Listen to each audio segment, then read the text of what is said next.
dengan mengekspos semua keburukan yang muncul dari pesantren, ini akan membuat orang-orang Islam benci dengan pesantren. Ini bagaimana mengadu orang Islam. Sehingga Islam sama Islam perang. Sehingga umat Islam di Indonesia terbelah menjadi serpihan-serpihan kecil yang kemudian mudah diadu domba satu dengan yang lainnya.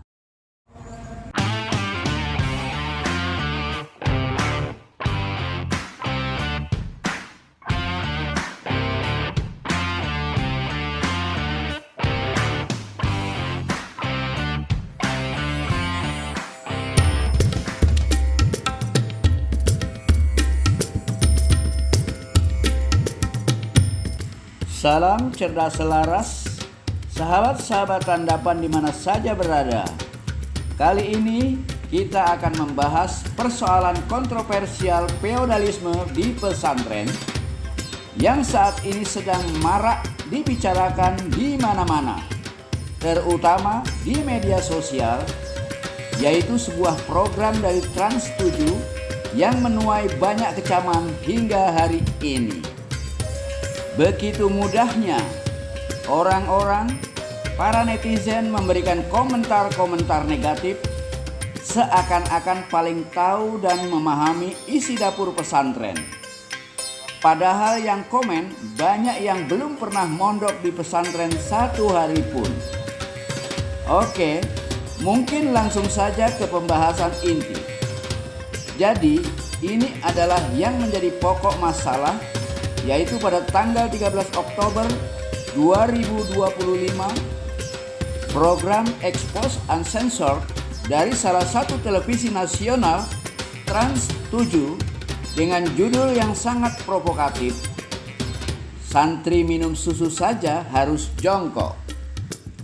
Yang jadi pertanyaan, apakah memang demikian kalau mondok di pesantren? Nah, narasi provokatif seperti itu yang banyak memicu kemarahan dan membuat banyak netizen dan komunitas santri menjadi tersinggung dan marah. Sahabat-sahabat netizen dan para Tandapan di mana saja berada, sebelum kita menguraikan lebih jauh dan lebih substansial tentang kontroversial feodalisme di pesantren, izinkan Yang Wildo mengajak sahabat-sahabat netizen dan para Tandapan untuk like, share, dan berikan komentar yang membangun. Dan jangan lupa subscribe bagi yang belum. Klik loncengnya agar selalu mendapatkan pemberitahuan adanya konten-konten yang terbaru. Agar channel kajian spiritual ini semakin menyala dan memancarkan cahayanya kepada siapa saja yang membutuhkannya, terutama kepada bangsa ini agar semakin rukun, tidak mudah dipecah belah dengan provokasi apapun.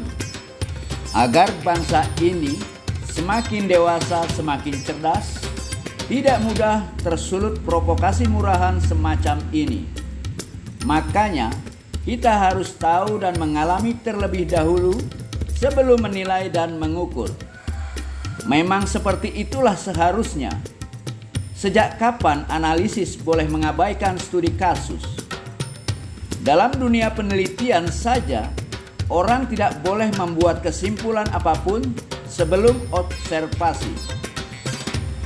Jika kita menengok dalam dunia komentar, terlalu bebas dan dangkal sekali.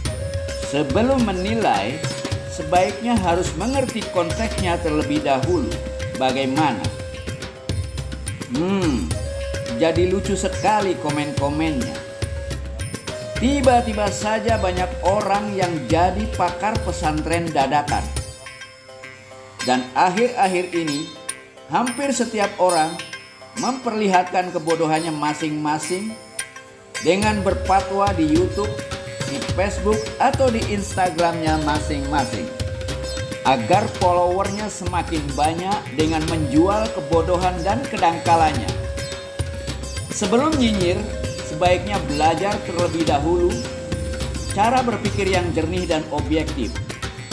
Jika logika diabaikan, maka yang salah bisa dianggap benar, dan yang ngawur dikira nur atau wangsit.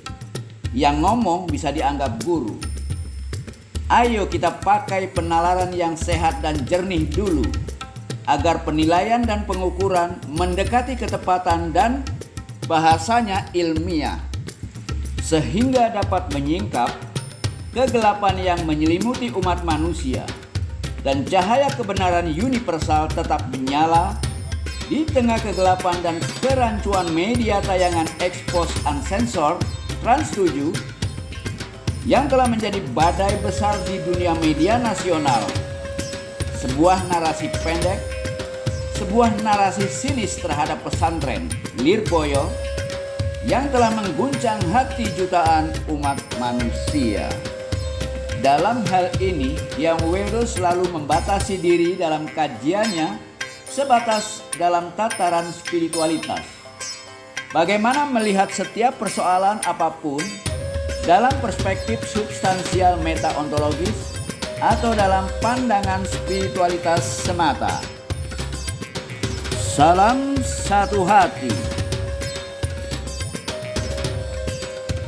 Salam cerdas selaras, sahabat-sahabat netizen dan para tandapan di mana saja berada di alam semesta, baik yang ada di alam skala maupun yang hidup di alam niskala. Bertemu kembali dengan saya Yang Weldo, pengelola channel khusus, channel yang mengusung seluruh persoalan kehidupan manusia dalam tataran dan dalam kajian spiritualitas. Dalam kesempatan kali ini, Yang berkolaborasi dengan Mbah Geng dari channel Metafisika TV dan Pak De Agus dari Putro Romo. Salam satu hati. Rayu, rayu, rayu, salam Nusantara dan salam persaudaraan. Selamat siang, ya, semua saudara-saudara saya, ya, khususnya para netizen Metafisika dan Tandafa yang sangat kami cintai. Ya. Siang ini saya sama dengan Eyang. Selamat siang, Eyang. Selamat siang. Iya. Ada beberapa pertanyaan ya atau ulasan yang akan kami bahas di sini tentang fenomena yang berkaitan dengan pondok-pondok pesantren yang ada di Nusantara. Seperti yang kita tahu, ya, belakangan ini kan ramai masalah pondok pesantren Lirboyo ya, Iya. yang dimana ya Romo Yainya itu bukan kita ngomong dituduh ya, cuma dianggap lewat tayangan salah satu stasiun televisi yang jenengan sendiri juga sudah tahu, di mana pondok pesantren itu ya yang katanya karena tayangan beliau-beliaunya pihak stasiun televisi ini punya anggapan yang kayak begitu gitu loh ya. Feodalisme itu ditumbuhkan dari kalangan pondok pesantren, di mana para santri itu dididik supaya menjadi budak bagi para kiainya. Nah, yang saya tanyakan di sini, ya, tanggapannya Eyang mengenai itu gimana? Benarkah seperti itu, Eyang? Ya, gitu loh yang maksud saya. Gimana ya? Ya. Ya, persoalan yang sedang ramai saat ini, yang banyak diperbincangkan di channel-channel YouTube, memang cukup menghebohkan ya. Apa yang ditayangkan oleh Trans 7 itu memang sudah Kelewatan, gitu. bukan lagi kritik, tapi sudah penghinaan. Itu Bukan hanya santri usia anak-anak yang udah bapak-bapak pun ketemu kiainya masih ngesot untuk mencium tangan. Dan yang mencengangkan, ternyata yang ngesot itulah yang kasih amplop. Netizen pun curiga nih bahwa bisa jadi inilah sebabnya sebagian kiai makin kaya raya. Mobil mewah hingga harga miliaran. Sarungnya aja pun merek termahal yang harganya berkisar antara 400 ribuan sampai 12 jutaan rupiah gitu deh. Itu satu tuh keluar. jelas sudah penghinaan. Apalagi berbicara banyak tentang pesantren. Ya. Sekalipun Hyang ini bukan orang pesantren. Ya, sebentar ya. Eyang bukan orang pesantren, tapi Eyang berani mengatakan bahwa Trans 7 itu melakukan satu penghinaan. Dasarannya apa ya? Hah? Dasarannya apa? Dasarannya karena Hyang itu sebagai manusia murni. Semua orang pasti kalau mendengar pasti akan marah dengan cara seperti itu. Kalau telinganya, hatinya murni, Nggak Ya. condong ke sana ke sini ya. nggak berpihak dengan Nggak siapapun. berpihak, iya. Siapapun akan marah mendengar kalau dengan perkataan itu. perkataan kayak gitu. Iya. Iya. Ya. Di samping itu, perkataan itu bukan hanya bikin marah seseorang atau satu komunitas, tapi bisa berefek kepada bangsa, berefek kepada bangsa, kerukunan dan lain sebagainya. Iya, benar ya. Yang jadi masalah juga, banyak orang tidak tahu persis bagaimana tradisi pesantren itu berjalan. Iya, benar ya. Mereka berbicara seenaknya tentang pesantren. Dan kadang-kadang mereka menuntut, kenapa pesantren kok nggak mau menjelaskan bagaimana tradisi yang ada di pesantren kepada masyarakat agar masyarakat tidak salah paham. Dalam spiritualitas ada hal-hal yang nggak bisa kita bicarakan di luar. Itu semacam rahasia pribadi ya. Bukan, ini rahasia pengajaran. Rahasia pengajaran. Iya. Sistem pengajaran itu Sistem pengajaran, karena gini, pengajaran yang pendidikan yang ada di dalam pesantren itu berbeda sekali dengan pendidikan formal yang ada di luar. di luar. Kalau pendidikan formal di luar itu mendidik manusia untuk menjadi cerdas secara intelektual, sedangkan di pesantren tidak cukup seperti itu. Tidak cukup intelektualnya yang Iya. dicerdaskan ya. Tidak cukup. Buat apa orang yang cerdas? Tapi kalau kemudian hari dia menjadi budak dari kecerdasan itu sendiri. Iya, toh. Ya? Iya. Hah? Iya, toh. Ya, saya pernah dengar omongan gitu ya. Nah, Orang kalau terlalu cerdas secara intelektual tapi kosong secara kecerdasan spiritual, itu nanti malah lebih bahaya ya daripada orang yang bodoh. Itu ya, benar ya. iya betul. Nah, di pesantren itu diajarkan bahwa ibaratnya kita diajarkan untuk tidak menjadi budak, ya? Untuk tidak menjadi budak dari pikirannya sendiri, untuk tidak menjadi budak dari egonya sendiri. Otomatis kita bebas dari pikiran, bebas dari ego. Itulah tradisi yang ada di dalam pesantren. Sehingga semua proses yang berlangsung di dalam pesantren adalah proses penghancuran terhadap ego. Semua para santri, orang-orang yang seumuran dia, bahkan bukan seumuran dia, kalau orang masih belum mengenal dirinya, berarti dia masih dikuasai oleh egonya. Iya. Masih dikuasai oleh pikirannya. Orang-orang semacam ini butuh dihancurkan pikirannya, butuh dihancurkan egonya. Iya. Maka cara penghancuran yang lihat, yang diadakan dalam pesantren itu satu pendidikan yang luar biasa. Iya, benar ya. Hah? Iya, saya sendiri pernah merasakan itu ya. 9 tahun di pondok pesantrennya Romo Ajeng itu ya didikannya seperti itu ya. Nah, cuma ada gini loh ya. Kadang dengan seorang santri yang jalan harus membungkuk, sungkem kepada kiainya, terus mereka bahwa itu adalah pemujaan, bentuk perbudakan, gitu ya. Yang mereka salah berasumsi itu kalau menurut Yang gimana? Apa benar toh Yang? Kalau santri tunduk-tunduk itu bahwa mereka itu memang sengaja diajarkan seperti budak. Di sini ada kunci rahasia. Apa yang rahasia? Ada kunci rahasia. Belajar tanpa adanya rasa hormat, belajar tanpa adanya kepasrahan, belajar tanpa adanya kepatuhan, Iya. maka yang belajar adalah egonya. Ya? Yang belajar adalah egonya. Dan yang cerdas adalah egonya. Tapi kalau kita mampu mendengarkan atau mampu mendengarkan dengan hatinya, dan tidak membiarkan pikiran dan egonya merampok apa yang seharusnya diterima oleh hatinya, maka di sini kita belajar untuk bagaimana menundukkan ego. Jadi nggak benar ya Yang ya. Kalau seorang santri itu untuk sungkem sama kiainya bahwa itu diajarkan sistem perbudakan itu nggak benar, Justru dengan cara seperti itu kita diajarkan untuk mampu mengalahkan ego kita sendiri. Nah, ketika seorang santri di sana ya, kita harus melihat ya, mereka tunduk bukan kepada orang lain, tunduk bukan kepada manusia lain. Artinya kalau kita di hadapan katakanlah seorang presiden tunduk seperti itu salah. Ya? Salah. Salah ya. Kita di sana kan yang harus tunduk adalah murid kepada guru. Wah, itu beda ya. Beda. Beda kayak orang miskin harus tunduk-tunduk sama orang kaya. Nah, itu salah. Ini yang salah. Salah. Ya. Pesantren nggak ngajarkan gitu. Nah, orang sipil tunduk-tunduk sama aparat atau ASN, nah ini nggak bener ya. Nggak benar. Kita kadang-kadang tunduk-tunduk sama kepolisian. Kepolisian. Supaya urusannya tepat. Nah, itu udah salah itu. Nggak bener. Itu perbudakan Itu perbudakan. Iya.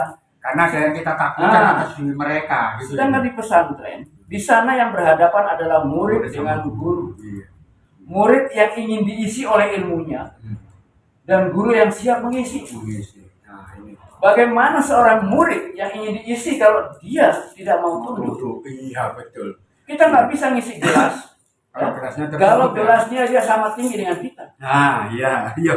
Gelasnya Maka merasa sama tinggi. kita harus bisa mengangkat gelas yang mengisi gelas yang rendah lebih tinggi dari yang rendah. Itu udah hukum alam. Potret garis pinaster. Ya? Iya, hukum alam itu ya. Iya. Hukum alam.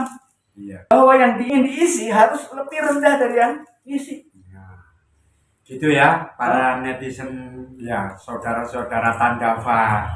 Dengan garis bawahi apa yang dikatakan sama Yang Wildo. Bukan guru itu gila hormat. Bukan guru itu ingin diperlakukan seperti seorang raja. Tapi ini namanya barokah dari satu keilmuan. Ini yang cewelah sekali kalau jenengan mau kasih underline garis bawah itu dilingkari dengan greatest line.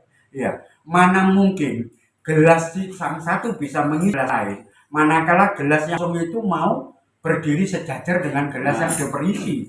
Nggak mungkin itu bisa masuk. Iya. Ya. Yang namanya gelas kosong mau diisi ya dia harus berani merendah ya. Yang Ada 3 hal. ya. Apa yang pertama? Pertama, ya, gelas itu harus kosong. Jangan merasa berisi ya. Iya. Iya, harus kosong. Harus kosong. Ya. Kedua, Iya. gelas itu harus terbuka. Harus terbuka. Jadi nggak boleh tertutup ya. Iya. Nggak boleh ditutup ya. Meskipun kosong kalau tertutup ya Nggak percuma. Gimana maksudnya ya? Ya. Oke. Yang ketiga, harus lebih rendah. Harus lebih rendah. Nah ini ya. Ah. Kayak ilmu paweling ya. Siji-siji, loro-loro, telu-nono. Jadi satu gelas, anggap aja itu diri Anda. Kalau memang Anda itu benar-benar mau diisi, ya camkan apa yang barusan diwajangkan sama Yang Wildo di sini.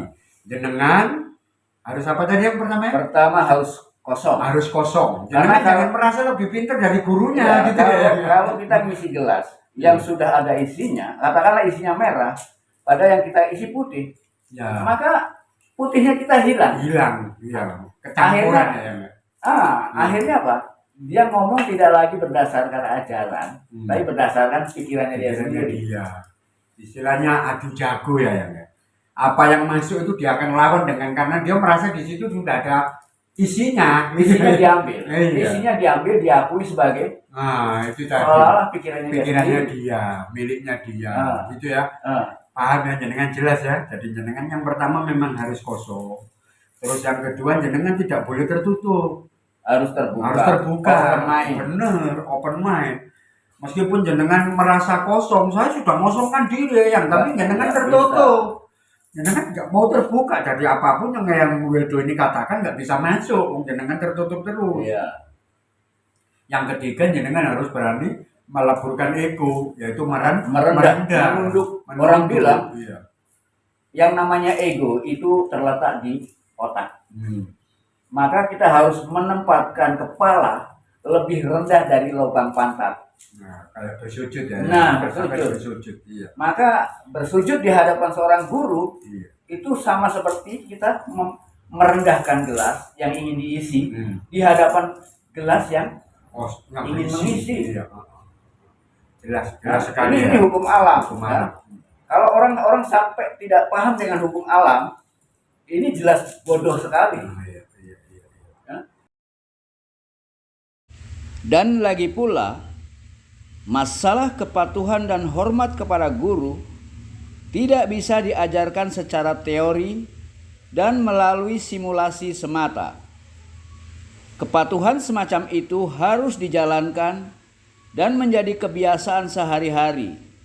Bagaimana berhadapan dengan seorang guru di mana kita sedang menuntut ilmunya, agar egonya tidak merampok ilmunya, karena tidak mudah menaklukkan ego kecuali dengan menjadikan kepatuhan, rendah hati, dan selalu terbuka sebagai kebiasaan, sebagai tradisi, sebagai budi pekerti. Ya, berarti benar ya apa yang katakan ya. Sekarang selama ini ya yang itu.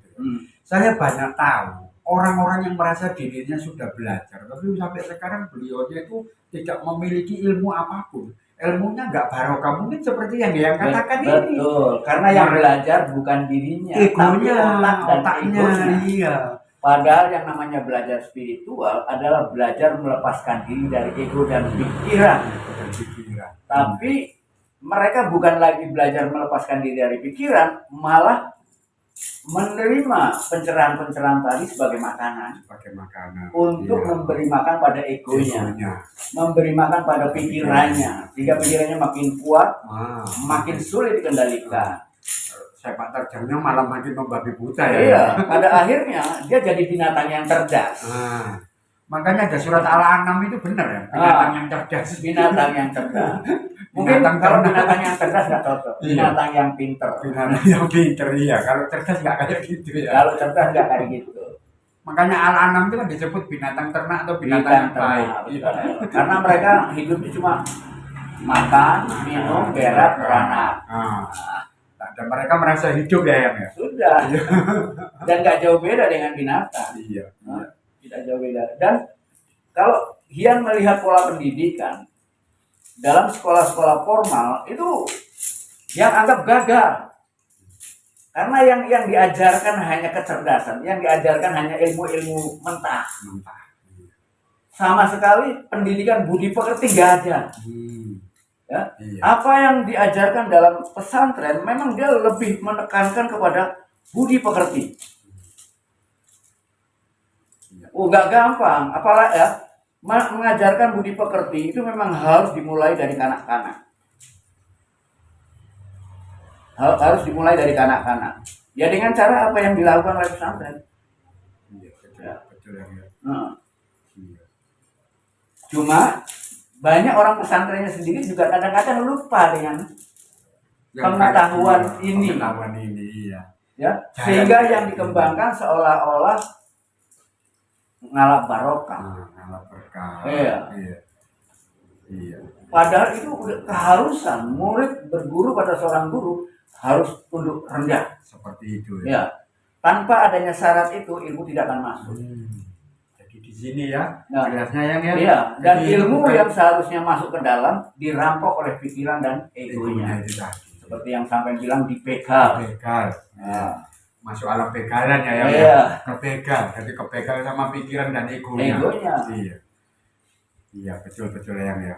Jadi di sini bisa disimpulkan apa yang dikatakan dengan yang itu bab masalah menunduk, patuh, hormat itu bukan masalah ngalah berkah ya yang ya. Memang harus seperti itu. Keharusan itu dalam belajar, dalam belajar mengajar. Iya. Dan andai kata ya, seorang murid tunduk pada seorang guru, guru nggak dapat apa-apa, Betul ya. Hah? Iya. nggak dapat kehormatan apa-apa. Iya. Justru murid yang mampu menghormati gurunya, dialah yang mendapatkan semuanya itu yang ya. semuanya. Iya benar. Bukan cuma dapat apa-apa, tapi mendapatkan semua dari gurunya itu tadi. Benar. Iya. Jadi yang malah menganjurkan kalau bisa seluruh pendidikan formal tirulah pesantren. Pesantren ya, dengan ya coba lihat. Padahal Tirulah yang ini pesantren. bukan orang pesantren, tapi yang dengan kecerdasan, dengan mengesampingkan ego dan tidak memihak atau mengosongkan hatinya beliaunya tahu kok sebenarnya yang kayak gimana masalah itu. Ini loh ya, makanya jangan hati gitu loh ya.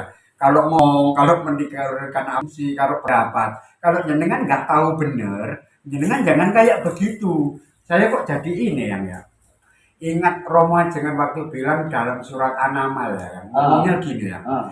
Jangan kamu mengatakan sesuatu dan jangan kamu membicarakan sesuatu yang kamu tidak punya pengetahuan tentang hal itu. Betul. Maka hasilnya itu akan celaka, bikin perkara kan Itulah gitu yang ya. namanya fitnah. Ya, ini akhirnya jadi fitnah ya. Fitnah itu artinya membicarakan yang kita sendiri tidak tahu. Tahu lah ya, jenengan ya.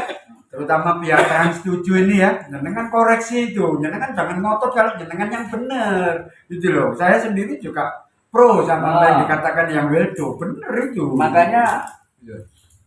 dia malah gini loh. Dia ini melihat NU, melihat Ansor, Banser, ya. Mereka orang-orang yang sabar, orang toleran. Orang tahu ini. Mereka sering dihina. Dia Iya, benar. Saya tahu itu yang iya. banyak dihina dihina. Iya. Ya. Kenapa nggak melawan? Kenapa nggak protes? Tapi manakala Trans TV menayangkan satu program yang namanya expose sensor, di mana di situ secara visual digambarkan kondisi pesantren dengan tradisinya, kayak demikian ya. dengan narasi yang merendahkan, dengan suara-suara yang murahan, ya. Ini jelas mengundang reaksi ya. reaksi yang bisa. Maka ia bilang tidak salah kalau waktunya Ansor, Banser untuk bangkit. Gitu ya, benar. Ya. Karena Tapi tetap harus dalam kesadaran. Sudah waktunya bagi NO, Banser dan Ansor bangkit dan sadar membenahi diri untuk membela kiai guru mereka dan menjaga marwah pesantren dari ancaman yang datang dari luar maupun dari dalam pesantren itu sendiri. gitu ya, benar. Ya. Karena Tapi ini tetap dikatakan harus dalam orang- kesadaran.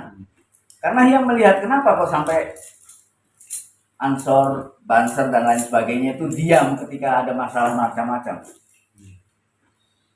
Ya, karena mereka tahu diri. Iya. Mereka ini sebagai pilar negara ya. Nah, Ini pilar ya. Justru Gimana ya, pendapatnya ya? Masalah omongan saya bahwa NU Banser itu pilarnya negara itu gimana ya? Benar. Itu ada benarnya. Dengan adanya NU sebagai komunitas yang terbesar di Indonesia, berarti itu ikut menjaga Indonesia.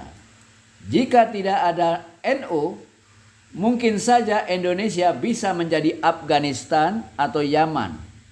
Maka ikut menjaga dan memantau NU berarti bersama-sama kita menjaga Indonesia. Ya, benar ya. Ya. Ada orang kan ngomong kayak begitu ya. gini, Iya. ya kalau kita bicara di sini, negara kita ini ibaratnya negara yang kuat. Karena kebetulan mayoritasnya di sini ada orang NU. Mayoritas Ya, mayoritas orang NU. Dan orang NU itu orang yang terbuka. toleran banget Ya, ya. orang NU tuh dididik untuk menghormati guru. Nggak peduli siapa gurunya. Ya. Sehingga nggak heran ya kalau kemudian orang NU bisa ketipu sama orang-orang yang ngaku cucunya Nabi. Iya. Ya, kalau orang NU sampai mereka menjadi muhibin, menjadi pengikut Habib-habib itu. Habib-habib Balawi itu karena kebiasaan mereka menghormati guru-guru Iya. Iya. dan nggak berani takut kualat. Takut kualat. Iya. Karena didikan mereka itu didikan yang tidak kritis secara rasional. Mereka dididik untuk sami'na wa ta'na. Sendiko dawuh. Husnudon ya. Nah, sendiko dawuh. Sendiko dawuh. Berpikiran baik. Saya dengar, saya laksanakan. Laksanakan. Selalu berpikir baik. Beda dengan Muhammadiyah. Muhammadiyah tuh dia melihat dia sebagai Islam rasional. yang kritis, ya. Ya. Tapi kalau yang melihat Muhammadiyah ini juga ada yang kurang. Kurangnya di mana ya? Spiritualitasnya, ketajaman spiritualitasnya. Rasionalnya yang luar biasa. Rasionalnya luar biasa. Ya.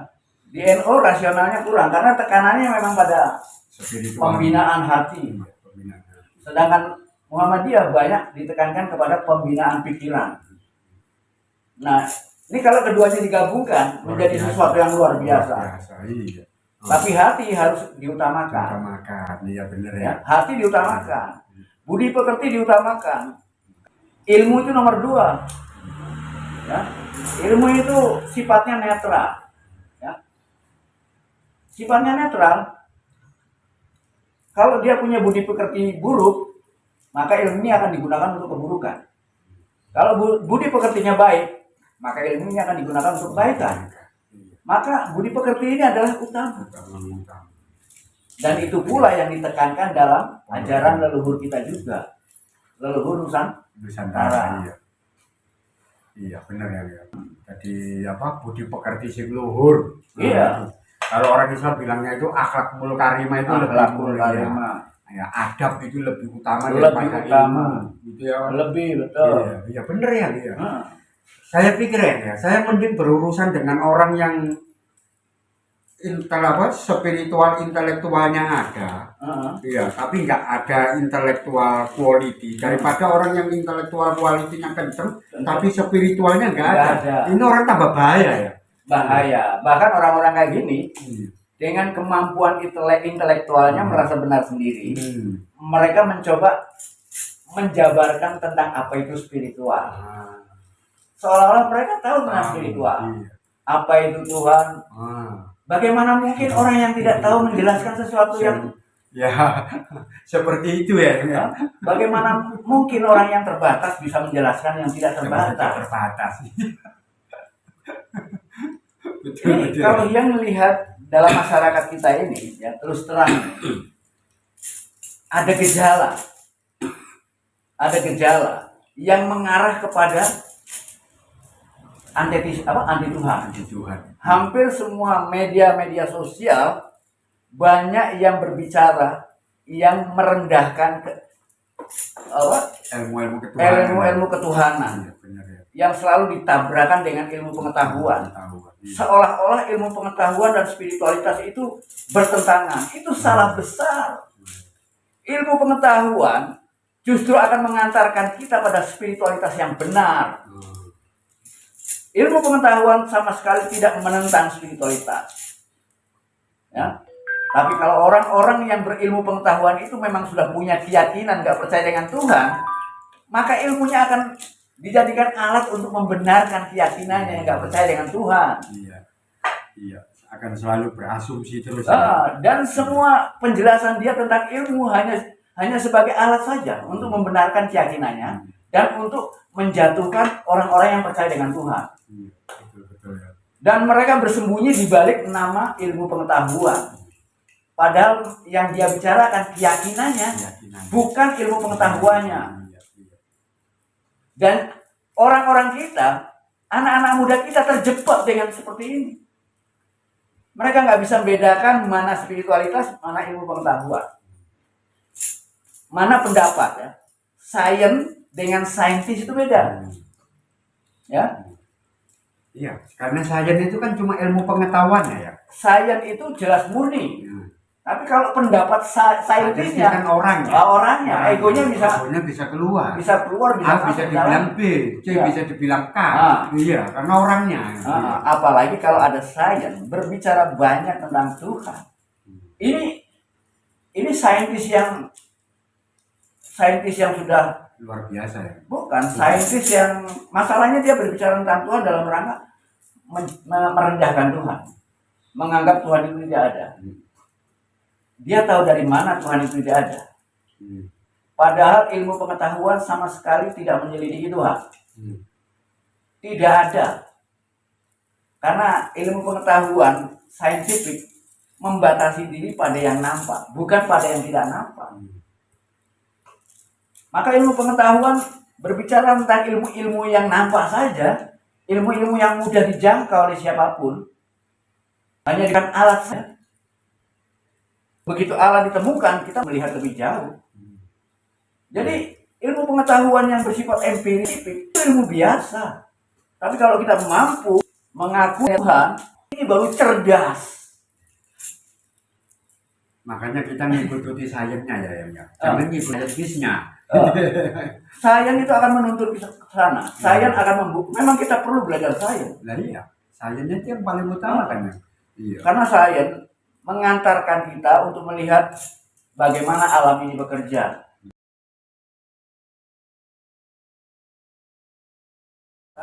Secara ilmiah, sehingga kita bisa berpikir, berkata nggak jauh, nggak lepas dari Apa yang ada di kelakuan dari sains itu sendiri. Ya. Dan kemudian filsafat itu juga penting. Kita hanya belajar sains tanpa filsafat itu juga lah. Hanya memberikan pada kita tentang bukti yang di dalam semesta. Filsafat mengajarkan kita bertanya di jalan, bertanya lebih kritis. Jadi filsafat itu bagus. Filsafat tugasnya hanya membenahi pikiran kita sendiri, membenahi bagaimana berpikir yang sistematik. Tapi filsafat bukan ilmu yang bisa kita pakai untuk mencari Tuhan. Jadi salah kalau ada orang yang mencoba berbicara tentang Tuhan lewat filsafat. Akhirnya yang muncul hanya asumsi-asumsi.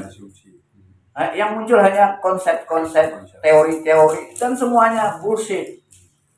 Terlalu kakek unen-unen. Nah, terlalu banyak kata-kata. Jadi masing-masing ilmu itu harus tahu diri, menempatkan diri pada batasnya masing-masing. Dan itu semuanya itu kan letaknya di pondok pesantren ya, yang secara full Ilmu mengajarkan pondok pesantren berusaha untuk mengajarkan semuanya. Itu loh ya, saudaraku ya. Mengajarkan semuanya. Iya. Karena manusia itu tidak hanya butuh ilmu pengetahuan saintifik saja, tapi butuh kecerdasan nalar. Bagaimana bernalar yang baik. Bagaimanapun juga kita harus tahu persis dengan apa itu pikiran dan bagaimana cara menggunakan pikirannya. Orang-orang filsafat juga harus belajar spiritualitas agar tahu bahwa kecerdasan spiritualitas itu melampaui semuanya. Gitu ya. Ya. Dia kecerdasan yang paling final. Dalam spiritualitas kita tidak butuh ilmu apapun. Dalam spiritualitas justru kita dituduh kita hanya diminta untuk kembali pada kemurnian. Artinya berani nggak kita melepaskan diri dari semua pengetahuan yang kita peroleh dari pikiran? Kosongkan pikiranmu. Ya. Ilmu tentang kekosongan di sini adalah bagaimana mengosongkan pikiran kita. Dalam hal ini ego ya. Iya, ego dan seluruh pengetahuannya. Agar kita mudah diisi oleh ilmu-ilmu baru. Dan ilmu baru itu bukan lagi dari otak manusia, tapi dari kenyataan apa adanya. Kenyataan apa adanya ini adalah buku besar. Realita. Buku besar. Orang Jawa bilang kitab teles. Ya. Inilah Quran yang sebenarnya. Bacaan yang sebenarnya. Yang harus diikrok atau dibaca. Yang harus dibaca. Di pesantren mereka belajar membaca mulai dari buku sampai ke alam. Yang bukan orang pesantren, tapi dia punya pengalaman banyak dalam laku spiritualitas. Spiritualitas banyak hal yang dia dapat. Dan pesantren dia sistem pendidikan yang di pesantren tidak jauh beda sistem dalam spiritualitas. Yang dilakukan pesantren hanya proses penghancuran terhadap ego, terhadap pikiran, di mana ego pikiran ini tersusun dari 100 elemen dan komponen. Dan setiap elemen dan komponen ego ini cara menghancurkannya beda-beda.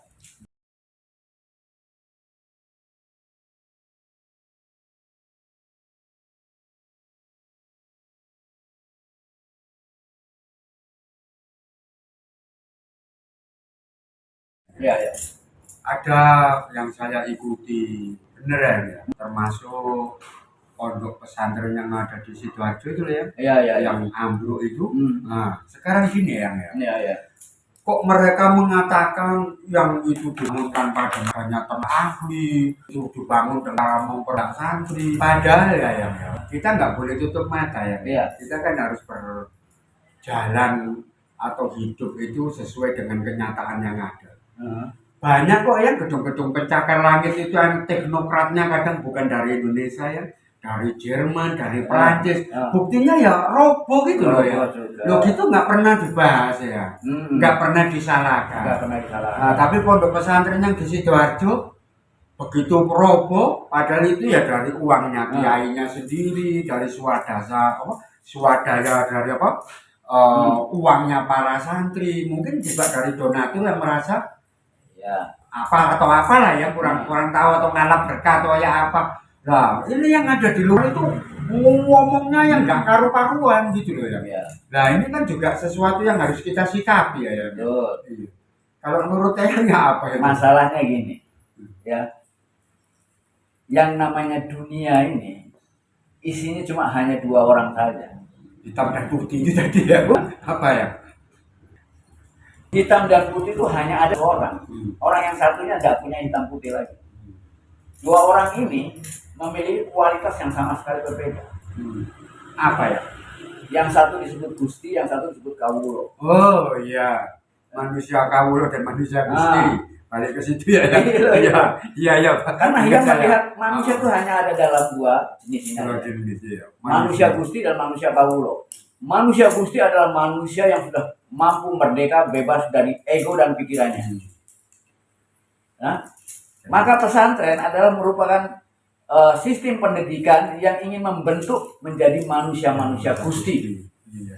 Ya. Supaya mereka yang nggak jadi kawulo. Kawulo itu kan nama lain dengan manusia budak kan. Manusia budak, manusia yang diperbudak oleh ego dan pikirannya sendiri. Perasaan dia. Ya. Benar ya. Dan sistem pendidikan formal itu akan mencetak manusia-manusia budak.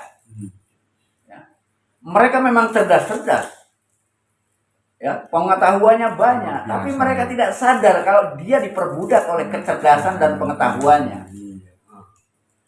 Sehingga mereka bisa korup, bisa tega, bisa berkelakuan yang aneh-aneh. Lepas dari budaya. Iya benar ya. Nah ini loh ya. Ya ini pun juga jenengan harus tahu ya. Nggak bisa masalah bangunan pondok pesantren ambruk kok jenengan ngomongnya nggak karu-karuan. Loh, kok gedung bertingkat yang namanya apa itu bahasanya tuh skyscraper ya. Gedung pencakar langit. Teknokratnya katanya dari Prancis, dari Jerman, dari Belanda. Ya, bro kok ya. Iya, ya kan? bro. Iya, banyak kok. Masalah kayak gitu kan kita bisa menghitungnya dengan berbagai macam.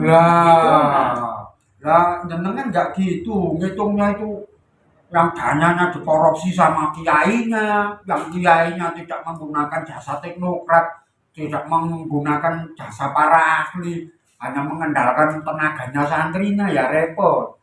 Ya. Kalau santri ikut membangun itu kan dalam rangka untuk memang dalam sistem pendidikan di pesantren maupun di perguruan spiritual seperti itu. Ya. Jelas mereka hanya sebagai pembantu saja. Pembantu. Iya. Ada mandornya, ada insinyurnya. Ada lah, nggak mungkin. Mereka hanya membantu saja, membantu ngangkut batu bata, semennya, kan gitu. Untuk di situ saja. Iya. Semua sudah ada yang menangani. Jadi nggak bisa dengan tuduhan yang macam-macam kayak gitu. Nah itu, kalau ada orang-orang yang menuduh, ya itu tadi. Orang-orang yang sering bertengkar itu sebetulnya ada di wilayah manusia-manusia kawulo. Manusia budak. Iya. Manusia kawulo yang bertengkar satu dengan yang lain. Karena manusia budak ini sektenya macam-macam. Iya. Ada yang sektenya dia percaya pada ilmu pengetahuan. Ada yang sektenya percaya dengan ilmu-ilmu material. Ya. Ada juga yang klinik-klinikan. Ada yang klinik-klinikan, ada yang tradisional, yang sekte ada istiadat, istiadat, ada yang sektenya budaya. iya. Hah? Sedangkan yang sektenya agama ada. Ya, yang sektenya agama, kesalahan mereka apa? Karena masing-masing agama hanya percaya pada Tuhan yang diajarkan oleh agamanya masing-masing. Ini juga jalan menuju kepada manusia Buddha ya. Manusia Buddha. Pokoknya nggak ada yang benar ya, kecuali agama saya. Itu Iya. maksudnya ya. Iya. Iya benar. Itu Nah, ajaran perbudakan. Sebenarnya itu loh yang harus dibahas ya. Karena semua yang baru yang Wilco utarakan itu yang disebut dengan sistem perbudakan. Ya. Bukan yang ada di pondok pesantren itu. Pondok pesantren adalah merupakan lembaga pendidikan yang berusaha menghancurkan ego dan pikiran agar terbentuk manusia-manusia Gusti. Iya. Ya. Mereka pun betul-betul menjadi manusia Gusti. Tapi kalau kemudian ada beberapa orang pondok pesantren yang salah jalan, jangan menyalahkan pondok. Ya, itu kan oknum ya yang Ya. kan oknumnya. Iya. Karena orang yang datang ke pondok itu macam-macam. Macam-macam, punya karakter yang Ah, macam-macam. ada yang Punya sama tujuan. dengan orang yang belajar di sekolah formal, misalnya ingin jadi dokter. Itu niatnya macam-macam. Ada yang bilang saya ingin jadi dokter. Karena dengan jadi dokter gampang dapat duit. Duit, iya. Ya kan? Nanti akhirnya orang nggak sakit apa-apa disuruh opname. Ada yang bilang saya harus kumpulkan uang agar bisa sekolah di dokter. Di dokter ya. Jadi kedokteran bagi dia adalah tujuan utama. Dan ada orang yang menganggap dokter hanya alat untuk mencari uang. Nah, uang ini tujuan utama. Nah, sekarang yang sekolah di sana siapa ini? Ego atau manusia budak atau manusia Gusti? Iya, iya. Akhirnya orientasinya ke sana. Ya ke sana kelihatan. Maka orang-orang bisa dilihat di sini. Orang-orang yang tunduk pada uang atau tunduk pada guru. Tunduk pada ilmu, pada guru bukan ilmu. Dan gurunya ya. Iya. Luar biasa ya. Nah, Luar biasa sekali ya. Semua ya para netizen kami yang sangat kami cintai, khususnya saudara-saudara Tandavan ya. Sehingga kita bisa memahami. Ini tadi yang terus bilangan. Ada beberapa yang bisa saya jadikan satu acuan ya. iya. Yang sangat mengena di hati dan pikiran saya ya, tentang apa yang Wilco jelaskan tadi. Yang pertama, dalam menuntut ilmu, anggap saja kita ini sebagai sebuah gelas ya. Iya. Dimana kita itu satu harus betul-betul kosong. Yang kedua, kalaupun kita sudah kosong, kita juga harus open, terbuka, jangan sampai tertutup. Ini yang disebut kafir. Nah, nanti kafir jenengan. Meskipun jenengan kosong, kalau jenengan tertutup, terus gimana saya cara masukkan airnya? Itu istilah kafir di sini. Kafir ya. Terus yang paling utama itu tadi ya, jenengan sudah gelas yang kosong, gelas yang terbuka, dan yang ketiga jenengan harus mau merendah. Ya, jadi merendah ini bukan perkara jenengan mau ngalap berkah, cari surga, takut masuk neraka. Kalau tidak tunduk kepada seorang guru, bukan gitu ya. Kalau jenengan mau merendah, setelah jenengan jadi gelas yang kosong, yang terbuka dan merendah, nggak usah ngomong barokah, jenengan semua pasti dapat barokah, itu sudah otomatis ya kan. Ya. Itu kan yang tadi bilang kan kodrat garis pinasten itu tadi. Merendah ini yang harus kita lihat. Kalau secara fisik merendah berarti menundukkan kepalanya lebih rendah dari mata. Dari itu secara fisik. Merendah secara metafisik ya harus. Merendah semuanya. Harus bebas dari ego. Iya, bebas dari ego dan rendah hati. Terbuka. Ya itu ya. Hormat itu. Dengan guru yang luar biasa. Nah, itu loh ya. Dari apa tadi yang saya namakan wejangannya Hyang Wilco, fenomena tentang sebuah gelas. Ya, kalau sudah kosong, tidak tertutup dan menunduk, nanti jenengan tempuhnya dua. Ya. Jenengan akan menjadi manusia Gusti atau jenengan akan tetap menjadi manusia Buddha. Ini persis kayak ajaran leluhur kita di Jawa. pada saat kita menjalankan satu laku pasutapan yang ya, Ya. itu taruhannya dua ya. Kalau nggak mati, ya mukti. Bukti. Kalau nggak mukti, ya mati. Ya mati. Ya, ini kan sama dengan itu ya. Ah. Ya, jenengan sudah merasa saya ini gelas yang kosong, Pak De. Dan gelas saya ini sudah tak buka. Dan saya sudah sujud patuh sama guru saya. Tapi kok saya tetap menjadi manusia Buddha? Nah ini kayaknya ada yang keliru. Ada ya. yang salah. Ada yang salah. Itu mungkin jenengan cuma merasa, gitu ya. Bisa. Nggak betul-betul kosong, nggak Nggak betul-betul betul-betul terbuka dan tidak betul-betul sujud. Nah, Lah, betul. jenengan merasa begitu tapi sampai sekarang masih jadi manusia Buddha ya. Masih Buddha. Lah kan berarti ada yang keliru gitu loh. Itu mungkin jenengan aja yang ngaku-ngaku ya. Soalnya kalau jenengan memang benar-benar sudah gelas yang kosong yang tidak tertutup dan sudah betul-betul lebih rendah daripada gelas yang mau mengisi, ya itu otomatis ya, pasti menjadi manusia Gusti kan gitu ya. Nah, ini loh. 5 ini aja dari apa yang diwujudkan yang tadi. Kalau jenengan mampu menangkap, nggak bakalan jenengan ngomongnya enggak masalah pondok pesantren ya. Betul. Itu loh saudaraku gitu. Ya, jadi jenengan harus mawas kiblat. Apa itu Pak mawas kiblat? Ya tahu diri. Ya, kayak yang tadi lo ngomong ya. Kalau kalian mau ngomong, mau berbuat apapun, kalau jenengan nggak tahu ilmu pengetahuannya, apa yang jenengan dapat? Kalau nggak buka jalannya balak, ngundang bangsane senggolo, kan cari celaka, boleh omongan, boleh perkara itu namanya, gitu ya? Iya. Iya, gimana ya? Ada lagi ya? Mungkin ada ini. Yang dijelaskan tentang itu ya? Ada, karena persoalan pesantren ini, Iya. ya, mungkin mereka akan kebanyakan netizen berpegang pada fakta-fakta yang Terlihat. Iya, benar. Misalnya, Narasi kita dulu ya. misalnya banyak koruptor, orang-orang yang melakukan kesalahan, mereka datang dari pesantren, lulusan pesantren. Iya. Ya, tapi mereka juga lupa ya, bahwa juga sebetulnya banyak koruptor yang dari bukan pesantren. Iya. Tapi kenapa kok yang datang dari pesantren menjadi Itu- sorotan itu besar? menjadi sorotan, iya. Kenapa yang datang dari itu kok selalu dijadikan alat untuk menjelekan Iya. Islam, menjelekan NU, menjelekan ada apa? Iya. Ada agenda apa ya? Nah, karena memang kekuatan Indonesia itu ada pada Pesantren-pesantren. pesantren-pesantren tadi. Iya. Nah ini deh ya. Yang Wildo aja bang, bukan orang pesantren mengaku ini. Makanya itu, kalau ingin menjatuhkan Indonesia, hancurkan dulu hancurkan dulu pesantrennya. pesantrennya, hancurkan dulu NU-nya. Betul ya. Nah, Hancurkan dulu pesantrennya saudari. bagaimana caranya menghancurkan pesantren? Jelek-jelekan kiainya. Gitu.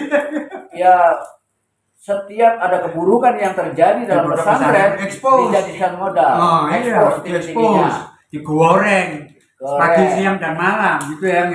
Iya. Dan ini dengan mengekspos semua keburukan yang muncul dari pesantren, ini akan membuat orang-orang Islam benci dengan pesantren. Nah, Ini bagaimana mengadu orang Islam, iya, benar. sehingga Islam sama Islam perang. Nah, ada yang tetangga saya itu yang begitu ya, anaknya masuk sekolah mana-mana nggak bisa, terus akhirnya ngomong gitu. Ya sudah Pak D, terpaksa anak saya tak masukkan aja ke Madrasah. Madrasah dia bilang Madrasah. Dia kayaknya kecewa gitu, anaknya nggak bisa masuk ke sini, masuk ke situ. Jadi dengan sangat menyesal akhirnya anaknya dimasukkan ke pondok pesantren lah. Jadi pondok pesantren itu dianggap kayak tempat buangan ya. Cuma sekarang ini yang harus kita sikapi lebih jauh agar pesantren ini sebagai lembaga pendidikan moral yang luar biasa ini harus dijaga marwahnya. Bukan hanya marwahnya saja, tapi juga sistemnya. Oleh karena itu harus diperketat. Bagaimana membangun pesantren? Harus ada syarat-syarat yang berat. Tidak semua orang bisa bikin pesantren. Karena banyak orang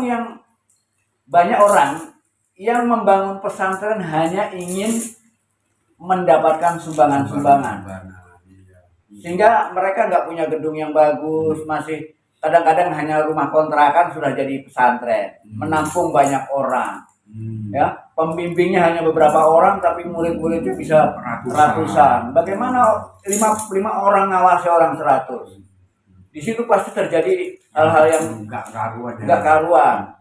Dalam satu keluarga saja punya anak 5, salah satunya ada yang jadi bajingan. Nah, itu karena kurangnya pengawasan ya. Dan sekalipun diawasi tetap saja masing-masing orang punya. Ya jadi ya jangan disalahkan itunya lah ya. Iya. Kalau sampai terjadi yang kayak gitu, yang lulusan pesantren yang ini ya jangan disalahkan. Gitu. Kalau orang Surabaya jadi maling, apa seluruh Surabaya maling? Maling semua, ya enggak lah ya. Ya enggak, begitu pula kalau ada maling kebetulan dia pernah belajar di pesantren, bukan berarti pesantren ini Ngajarin orang dari maling, salah besar. Ini orang goblok. Oh, kiranya orang goblok. Gampang sekali tuduh. Ini orang-orang nyinyir semacam ini seharus nyingkir dari Indonesia. Iya. Indonesia harus lenyap orang yang suka nyinyir. Ya, yang ngomongannya kayak gitu-gitu. Harus Ya. kalau makanya bangsa budak ini jumlahnya 99%. Rata-rata ya. Iya, bahkan mungkin jumlahnya bukan 99%. Hampir 100. Sedangkan manusia Gusti hanya 1%. 1%. Bahkan 0,00001%. Lah, itu loh ya. Kalau pondok-pondok pesantren yang macam yang katakan barusan ya, yang bilang wong cuma rumah gitu, tapi disulap dari pondok pesantren. Ya, kalau yang kayak gitu disoroti mungkin kita masih sadar ya. Tapi lah kalau kelas Lirboyo, Tebu Ireng, Joso, Gontor, yang jenengan jangan main-main. Jangan main-main jenengan. Iya. Ya ya enggak? Ini mungkin jenengan yang ngomong belum lahir, pondok itu loh sudah ada. Gitu loh. Mereka Jenengan tahu apa gitu loh. Ngomongin Lirboyo, Gontor, Tebu Ireng, iya. Tambak beras itu ya kan? Iya. Jangan main-main. Jangan Itu main-main. bukan pondok kecil, itu bukan pondok kemarin sore. Ya, kita nggak ngomongin jenengan, mungkin bapak jenengan belum lahir, pondok pesantren itu sudah lahir gitu loh. Hati-hati gitu ya. Akibat orang yang dikendalikan sama egonya, dipercaya sama akal kecerdasannya, dia pikir dengan dia ngomong kayak gitu itu menunjukkan bahwa dia lebih pintar gitu loh ya.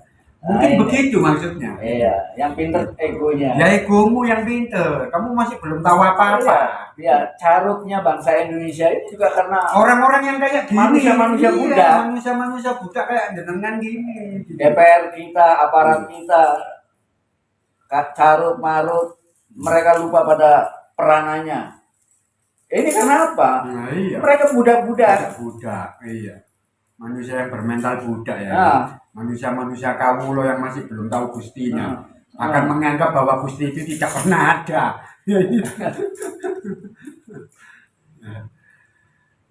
Paham dengan semua ya? Iya. Jadi jangan diikutin yang kayak gitu ya. Iya. Bener itu omongnya yang itu. Jati diri bangsa kita ini harus bangkit lagi. Iya. Cara berpikir kita udah kebaratan. Iya. Jangan Tapi kayak gitu. Apa yang kita terima dari barat itu bukan mutiaranya tapi sampahnya. Iya. Yang diusung itu bukan mutiaranya. Bukan mutiaranya, sampahnya. Iya. Sesuatu yang merusak yang dari sana itu mereka anggap bahwa itu modern, sesuatu yang luar biasa. Betul. Iya. Kita bisa menerima ilmu dari mana saja. Ya. Selama dia membuat kita semakin tunduk, bukan semakin arogan, semakin tahu diri. Dengan semakin tahu diri kan itu menunjukkan bahwa jenengan ini sudah berjalan menjadi manusia-manusia Gusti. Manusia-manusia yang tahu diri, Manusia-manusia yang tahu diri, manusia-manusia yang mengenal diri. Ya, kalau orang Jawa bilang kan gitu ya. Saya ngomong kayak gini ini wis pantes ta. Gitu ya yang ya. Ya. Saya ngomong kayak gini ini wis bener ta. Gitu loh. Saya ngomong kayak gini ini bikin marah orang enggak? Ya. Makanya orang kalau sebelum melangkah, sebelum bicara itu kan orang Jawa ya. Bukan orang Jawa tuh ya Nusantara ya. Orang kita lah, orang Kalimantan, Sumatera, orang NKRI itu rata-rata begitu ya. Mau ngomong itu dipikir dulu, mau berbuat dipikir dulu. Nah, tapi karena jenengan ini tadi karena omongannya yang Wildo tadi, pikiran jenengan sudah tersampai oleh pikirannya orang barat ya. Jenengan merasa lebih pinter daripada orang yang sudah puluhan tahun bahkan ratusan tahun bermain di situ. Akhirnya jenengan ngomong sembarangan. Barangan. Iya, bernarasi sembarangan. Semuanya jenengan pakai seperti guyonan gitu ya. Betul. Ya, tadi ya jangan salahkan kalau jenengan sekarang di demo berjilid-jilid gini aja. Ya. Ya, gimana nih? Gimana? Sampun nggih? Ya, cukup ya yang ya. Ya. Untuk pembahasan kita kali ini mungkin kita masih berbicara tentang pondok pesantren ya. tentang feodalisme yang selama ini dituduhkan kepada pondok pesantren. Ya. Padahal pondok pesantren sama sekali Tidak tidak mengajarkan ada feodalisme. Tidak mengajarkan Pondok pesantren adalah merupakan lembaga yang berusaha mencetak manusia-manusia gusti dengan cara menghancurkan egonya, dengan cara merendahkan pikirannya agar dia sadar sebagai jati dirinya, bukan lagi sadar sebagai pikirannya. Gitu loh. Oke. Jelas ya semuanya, nggih? Salam Rahayu. Salam